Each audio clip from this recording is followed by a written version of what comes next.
Hello అందరికీ. ఇప్పుడైతే మనకి ఆరెంజెస్ దొరికేస్తున్నాయి కదా. సో మనం మంచి ఆరెంజ్ క్రీమ్ చేసుకుందాము. అంటే ఐస్ క్రీమ్ లాగా.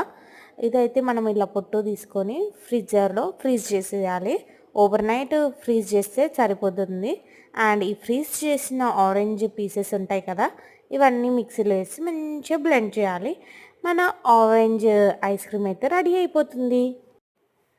ఇలా పిల్లలకు పెడితే చాలా బాగుంటుంది, మనం తిన్న చాలా బాగుంటుంది. ఒకసారి ట్రై చేసి చూడండి. అండ్ లైక్ చేయండి, షేర్ చేయండి, సబ్స్క్రైబ్ చేయండి. అండ్ ఇంకా మంచి మంచి వీడియోస్ కావాలంటే నా ఛానల్ని ఫాలో చేయండి.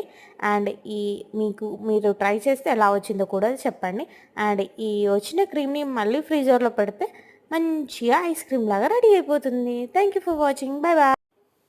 Bye bye.